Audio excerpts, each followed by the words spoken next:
शिकारपुर में नाबालिग बिटिया ही निकली माँ बाप की हत्यारिन।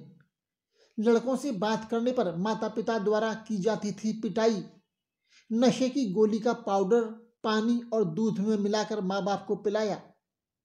शिकारपुर कोतवाली पुलिस और स्वाट टीम देहात की संयुक्त कार्रवाई में दंपत्ति हत्याकांड का सनसनीखेज खुलासा हुआ है। जांच पड़ताल में दंपत्ति की हत्या में उनकी ही नाबालिग बिटिया के हाथ खून से सने पाए गए हैं। पुलिस ने नाबालिग अपचारिणी को आला कत्ल कुल्हाड़ी, नशे की गोलियों का रैपर और खून से सने कपड़ों के साथ गिरफ्तार किया है। मंगलवार को कोतवाली प्रभारी निरीक्षक प्रेमचंद शर्मा ने पत्रकारों के समक्ष सनसनीखेज खुलासा करते हुए बताया कि गत 15 मार्च की सुबह शिकारपुर नगर के मोहल्ला लाल दरवाजा फारूकी नगर में घर के बाहर छप्पर में सो रहे मोहम्मद शब्बीर पुत्र हफीज और उनकी पत्नी रिहाना के रक्त रंजित शव मिले थे। दंपत्ति हत्याकांड से पुलिस महकमे में हड़कंप मच गया था।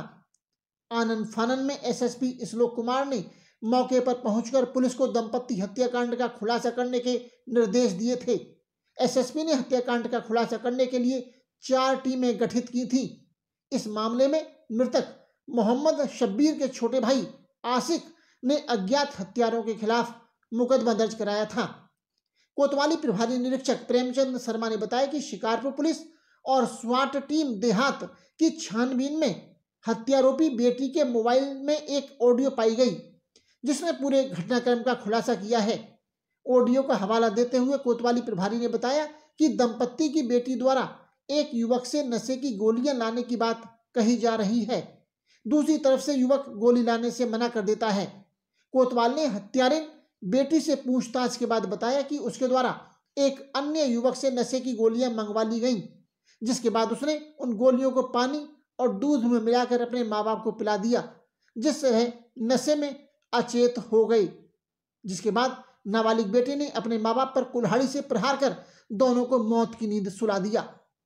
कोतवाली प्रभारी निरीक्षक ने माँ बाप की हत्या का कारण बताते हुए जानकारी दी कि माँ बाप अपनी नाबालिग बेटी को लड़कों से बात करने पर टोकते थे तथा लड़कों से बात करने की मनाही करते थे। इससे अक्सर वह अपने माँ बाप से नाराज रहती थी। कई बार तो माँ बाप द्वारा नाबालिग बेटी की पिटाई भी की गई बताई गई है। इससे नाराज होकर उसने माँ बाप को ही ठिकाने लगाने की योजना बना डाली। दंपत्ति हत्याकांड के खुलासे में उसी की बेटी को गिरफ्तार करने वाली टीम में कोतवाल प्रेमचंद शर्मा के साथ दारोगा जोगिंदर मलिक, मुख्य आरक्षी सोनपाल शर्मा, राजेंद्र, कुलदीप कुमार, आरक्षी प्रदीप कुमार, मीनाक्षी, वंदना रानी, स्वाट टीम देहात के प्रभारी सुधीर अहलावत, मुख्य आरक्षी आकाश नेहरा, महेश, सिपाही आकाश चौहान, ओम प्रकाश, मनीष और समरमेंद्र शामिल रहे हैं। थाना शिकारपुर में सूचना मिली थी कि एक दंपत्ति अपने घर के बाहर जो मचान है उस पर सो रहे थे और वहां पे मृत पाए गए हैं। इस संबंध में घटना के अनावरण के लिए सीओ शिकारपुर के नेतृत्व में एक टीम गठित की गई थी, जिसके क्रम में आज इनकी टीम द्वारा इस घटना का सफल अनावरण किया गया है। इसमें ये बात प्रकाश में आई है कि जो दंपत्ति थे उनकी जो सबसे बड़ी लड़की थी, जिसकी उम्र लगभग 15-16 वर्ष के करीब है, उसके द्वारा ही इन दोनों की हत्या कर दी गई।